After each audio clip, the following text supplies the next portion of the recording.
Bienvenidos al noticiero del Senado. Los alcaldes de Sucre y ciudadanos de la región, en su mayoría campesinos, se quejan por un nuevo peaje. Aseguran los labriegos y conductores de la zona que otro peaje construido en menos de 11 kilómetros generará un incremento inusitado en los precios de la canasta familiar y otros sectores de la economía de la región. El próximo martes 20 de marzo se reanudan las sesiones ordinarias del Senado. Con una agenda legislativa apretada, comienzan las sesiones en donde debates de control político sobre la seguridad nacional, la pobreza, la reforma a la justicia y la discusión del fuero militar propuesto por el gobierno centrarán, entre otros temas, la actividad parlamentaria. Además de los anteriores titulares, vamos con otros temas de interés en nuestra presente emisión.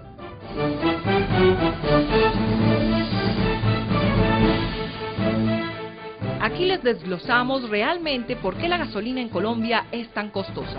Una ley busca rebajarla. Según el senador Sánchez, el Banco de la República con sus medidas también afecta al bolsillo de los colombianos. Además, otra reforma tributaria se avecina. ¿Qué sorpresa nos puede traer? Una mujer atacada con ácido nos contó el drama que aún vive. Una ley busca tipificar penalmente ese delito. La cinematografía colombiana contará con una nueva ley. De su contenido hablamos al final de la emisión. ¿Hay alguien ahí? No solo la violencia afecta el discurrir diario en los pueblos de Colombia. Medidas arbitrarias, según sus propios pobladores, como la de construir un peaje muy cerca de otro, levantó voces de protesta en el departamento de Sucre. Piden al gobierno retirar el proyecto. Porque y entonces ¿qué va a quedar aquí? Uno trabajando para otro, porque que y estamos apurados ahora con dos peajes en menos de 9 kilómetros. Eso no es visto en ninguna parte. Entonces eso no nos conviene a nosotros, los usuarios, ni a los conductores. Es muy costoso para uno transportar desde Sincelejo, para venir desde Sincelejo a Tolú. No solo los habitantes de la región se oponen, también los alcaldes de los municipios de Tolú Viejo, Tolú y Coveñas, la gobernación de Sucre y el senador de esa región, Antonio Guerra de la Espriella, quienes no comparten que se construya una caseta de peaje en el kilómetro 9 entre Tolú y Tolú Viejo, proyecto que según el Instituto Nacional de Vías Sin Vías no tiene marcha atrás. La gente está indignada, está totalmente alterada por esta determinación, por esta decisión. Una vez se haga la construcción, inmediatamente empiezan el cobro. El contratista está muy preocupado porque él sabe que la comunidad en mi municipio no está de acuerdo con esa construcción. La oposición radica en que solo a 11 kilómetros en el sitio conocido como La Esperanza también funciona otro peaje, lo que implicaría un doble pago en una corta distancia y afectaría el turismo que se desplaza hacia las playas de los municipios de las zonas costeras de Sucre y Córdoba. Afecta el tránsito que viene desde el municipio de Sincelejo y todos los municipios de la Sabana a divertirse a Coveñas, porque tienen que pagar un costo más alto por el hecho de ir hacia estos sitios turísticos como Tolú y Coveñas. La propuesta de Invía es que el peaje cobre una tarifa diferencial de 600 pesos a los vehículos de categoría 1 y 800 pesos para los de categoría 2. Los carros de transporte de carga cancelarían el costo normal asignado por el Ministerio del Transporte, pero esta alternativa no convence. De parte de la Gobernación de Sucre nosotros nos aunamos a la voz de los alcaldes de Tolú Viejo, de Tolú y de Coveñas, de impedir la construcción del peaje. El primer vicepresidente del Senado, Antonio Guerra de la Espriella, también se sumó a la línea de protesta y aseguró que pedirá la intervención directa del presidente Santos. La molestia del senador Guerra de la Espriella con la construcción del peaje es tal que anunció que acudirá al presidente de la República, Juan Manuel Santos, para que su voz de protesta y la de los mandatarios de estas comunidades sean escuchadas. Ojalá no, pero estoy seguro que se va a hacer manifestaciones de inconformidad por lo que nosotros consideramos un atropello. Pero ¿cuál es el argumento de Invías para no concertar y no ceder en la instalación de la caseta de peaje? Que si no se establece ese peaje, que de hecho ya está establecido, ya se está construyendo, no habría un solo peso por parte del Invías para la rehabilitación y mantenimiento de ese tramo tan importante para la vida socioeconómica, no solo de la región, sino también del país. Por esta vía transitan numerosos vehículos con destino desde y hacia la costa atlántica y el interior del país por la vía a Medellín. Y si a los ciudadanos de Sucre, como al resto de los colombianos, les sumamos los altos costos de la gasolina, no hay bolsillo que aguante. Aquí les contamos por qué el combustible en Colombia es tan costoso. ¿Sabe usted por qué la gasolina en Colombia es costosa? La gente de arriba, eso sí es la que nos tiene ahí fregados, porque realmente la gasolina, siendo productores, no debería estar así de cara. Mi idea, por los corruptos, porque ¿por qué más? Depende mucho pues del estudio que hagan. La composición del precio final del galón de gasolina es la suma de 11 conceptos que fluctúan cada mes, entre esos 3 contribuciones y 2 impuestos. Componentes de la estructura del precio. Pesos por galón. Ingreso al productor de la gasolina motor corriente. 4.426 pesos. Ingreso al productor del alcohol carburante. 697 pesos. IVA. 435 pesos. Impuesto global. 722 pesos. Tarifa de marcación. 6 pesos. Transporte por poliductos y de alcohol carburante. 347 pesos. Margen plan de continuidad de abastecimiento. 86 pesos. Sobretasa. 1.168 pesos. Margen distribuidor mayorista y minorista. 843 pesos. Pérdida por evaporación. 32 pesos. Transporte de la planta de abastecimiento mayorista a estación. 46 pesos. Precio de referencia de venta por galón incluida la sobretasa que se aplica a la gasolina. Para un total de 8.811 pesos. ¿Cuál sería la fórmula para reducir el precio del galón de gasolina? Que el Estado le disminuya el impuesto a Ecopetrol.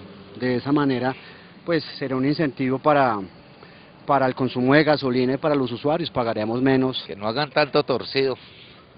La propuesta de la Comisión de Seguimiento a los Combustibles del Senado es reducir el número de cobros que tiene la gasolina, definiendo correctamente el ingreso al productor de gasolina motor corriente o de diésel, calculando justamente la base de liquidación de la sobretasa y eliminando el margen del plan de continuidad y el impuesto global. Tenemos un proyecto de ley trabajando hace un par de meses, pero está quieto en la Comisión Quinta del Senado, y nosotros esperamos que por fin podamos eliminar unos impuestos arandela que no tienen por qué estar en los precios, que los colombianos no tienen por qué estar pagando. Con la nueva fórmula que proponen desde el Congreso, el costo final se reduciría en unos 2.000 pesos. Nosotros estaríamos pagando una gasolina a menos de 7.000 pesos. O sea, podemos bajar 2.000 pesos sin quebrar Ecopetrol.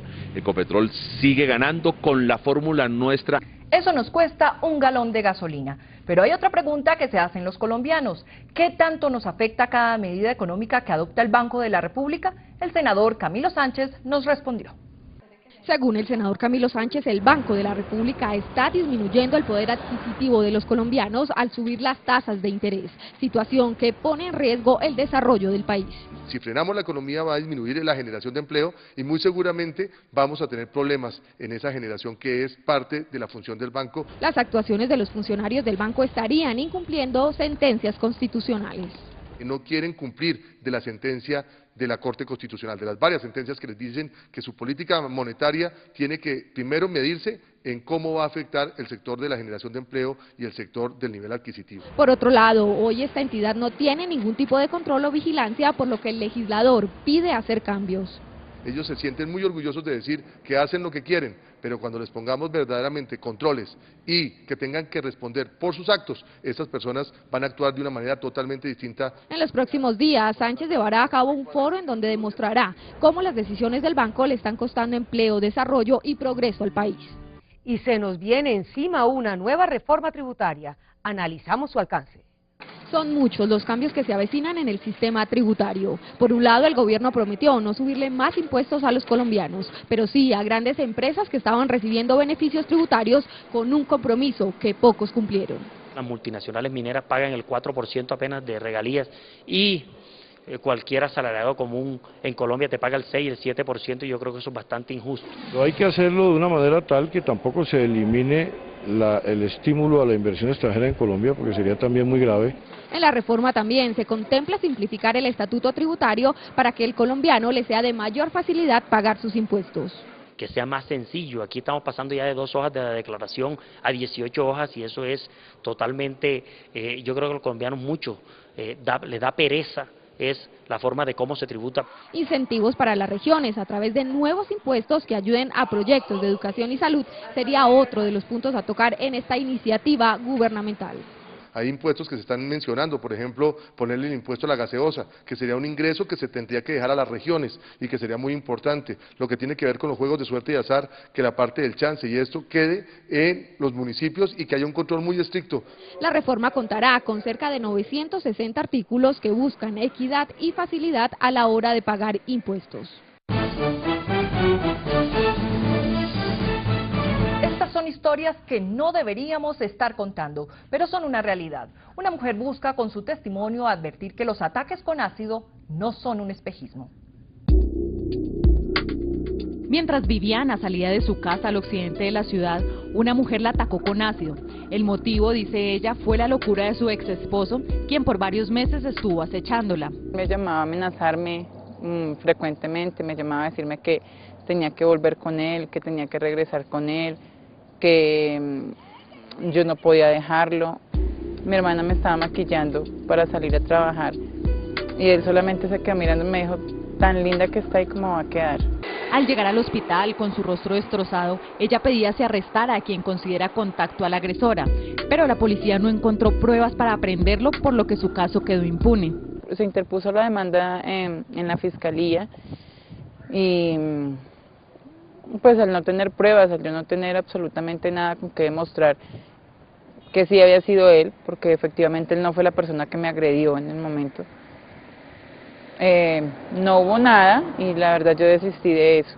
Pues era más el daño psicológico que se hacía a uno tratando de querer que hicieran algo. Su primera reacción al verse desfigurada fue encerrarse, pero aceptar su nueva realidad la ayudó a vencer el miedo para así poder sacar sus hijos adelante. Empieza uno a no querer salir, a esconderse, a quererse morir más bien, a que quiten todos los espejos de la casa, a querer olvidarse más bien de que el mundo existe y de que no simplemente tienen que estar encerrado en un cuarto. Pero gracias a mis hijos no me pude encerrar mucho tiempo. Viviana, junto a un grupo de mujeres atacadas con ácido, decidieron mostrar sus rostros para sensibilizar a la sociedad y reclamar políticas estatales que les permitan rehacer sus vidas. Y lo más importante, evitar nuevos rostros desfigurados. Es por eso que este tipo de agresión, caracterizado como lesión personal, se tipifique como un delito penal. Un proyecto de ley está en camino. Casos de impunidad como el de Viviana se registran en todo el país. Es por eso que desde el Senado de la República se radicó un proyecto de ley para tipificar como delito este tipo de agresiones, con penas de cárcel de 8 a 20 años y sin rebaja la condena. Según cifras del Instituto de Medicina Legal, en el 2010 se denunciaron 55 casos de mujeres quemadas con ácido y en el 2011 se presentaron 42.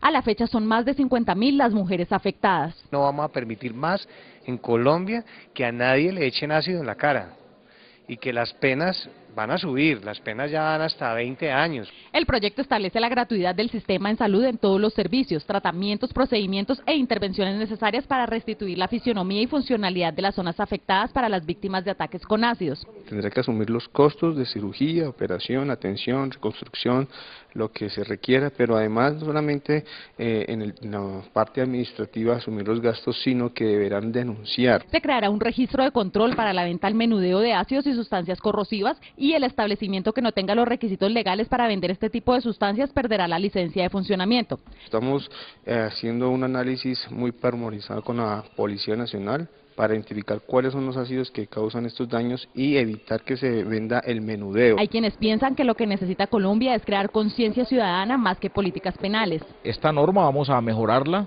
y vamos a buscar que en Colombia los derechos de las mujeres sean plenamente restablecidos. El proyecto se radicó en el Senado por la bancada del Movimiento Mira. El próximo 20 de marzo se reanudan las sesiones del Congreso. Debates a granel de control político marcan la pauta. Según el secretario general del Senado, en aras de ahorrarle a la corporación millonarios recursos, se tomó la decisión de convocar para el 20 de marzo. Convocar para el 16, viernes, sería pues ocasionarle un gasto grande al Senado de la República que vale más de los 100 millones de pesos. Emilio Otero dijo que el 20 de marzo estará plenamente garantizado el quórum tanto en las 7 comisiones constitucionales como en la plenaria del Senado. Seguramente los senadores de la provincia no van a asistir o no vamos a tener el quórum, pero no se interrumpe nada. El 20 de marzo iniciaremos normalmente las sesiones plenarias con temas importantes. Y anunció importantes debates de control político y discusión de importantes iniciativas de interés nacional. Tenemos unos debates muy importantes sobre la pobreza, el tema cafetero, que se va a debatir el martes si los funcionarios citados no se excusan.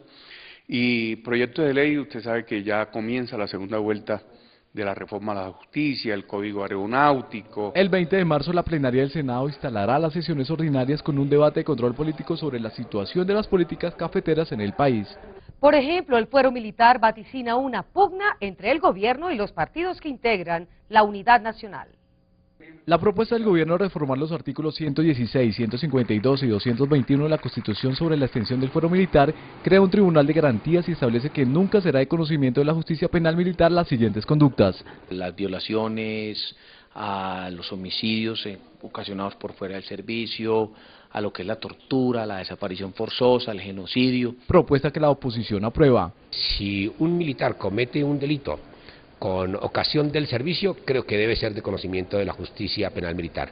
Pero si el acto no está relacionado con el servicio, es un delito ordinario, debe ser conocido por los jueces ordinarios. Los conservadores también respaldan la propuesta, pero advirtieron que no habrá impunidad. Temas como los falsos positivos, temas como defalcos, tema como el grafitero si no fue en servicio, eso no, el Congreso ni ninguno de sus miembros quiere impunidad para los delitos de los militares. Uno de los puntos que no le gustó al senador uribista Juan Carlos Vélez es que la reforma no incluye la presunción constitucional, tema que habría que revertirlo.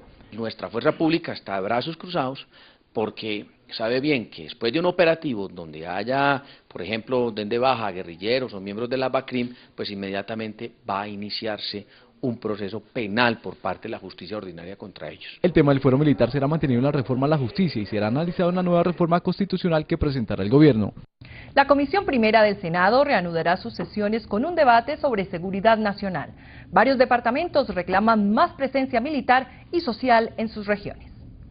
Actualmente el Cauca es el departamento más violento del país. Las FARC lo han cogido de blanco constante para realizar sus ataques que ya superan más de 200 acciones violentas en lo corrido del año. En las regiones con alto desempleo rural, pues crecen los cultivos ilícitos y cuando hay cultivos ilícitos hay financiación para el conflicto, es un círculo vicioso. El caso de Arauca es similar al del Cauca, por ser región fronteriza y con una amplia riqueza, los alzados en armas quieren apoderarse de ella. El hecho de que haya tanta riqueza en ganadería, en cacao, en plátano, y no solamente en esto, sino en la extracción del petróleo, ha permitido que haya mucho litigio, ha permitido que haya mucha guerra, mucha competencia de los grupos alzados en armas.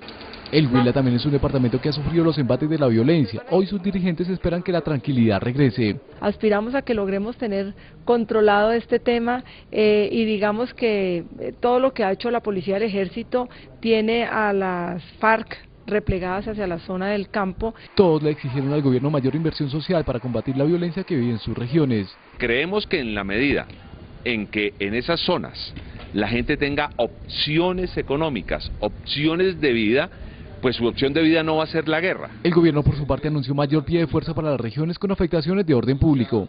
Recientemente el Consejo de Estado despejó las dudas sobre la doble militancia. Los expulsados senadores del Polo aseguran no tener problemas futuros.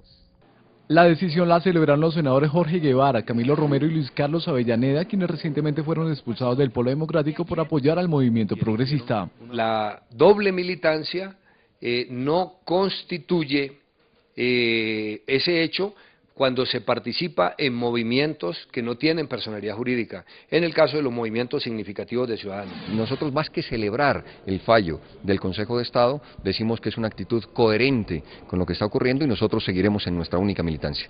Afirman los senadores que la sentencia del Consejo de Estado les da tranquilidad para continuar su ejercicio político.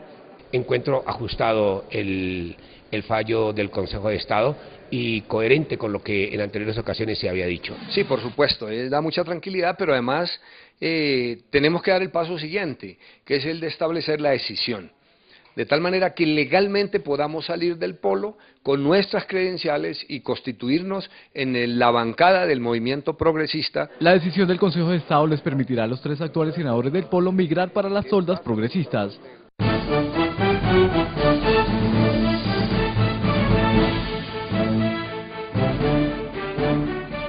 Y para nuestro cierre les contamos que el cine colombiano podrá contar con nuevos incentivos si se aprueba una ley que hace tránsito en el Senado.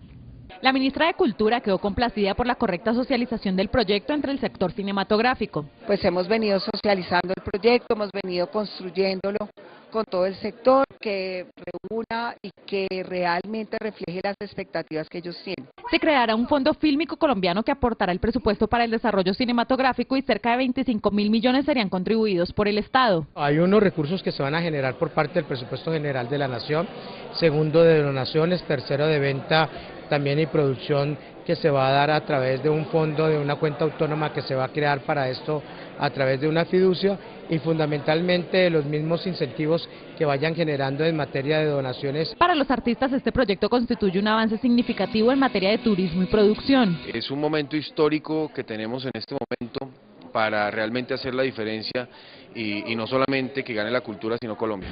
Va a haber una transferencia de tecnología, es bueno que vengan, por ejemplo, camarógrafos de afuera, europeos, americanos, que al interactuar en unas condiciones en donde la jerarquización no sea humillante para el sector colombiano. Las empresas productoras de películas tendrán una contraprestación del 40% por concepto de servicios cinematográficos contratados con sociedades colombianas y del 20% por gastos en hotelería, alimentación y transporte. ¿Qué pasa, amigo? Bien, esto es todo por hoy en el Noticiero del Senado. Los esperamos la próxima semana con lo mejor de la información del Legislativo. Gracias por acompañarnos. Hasta pronto.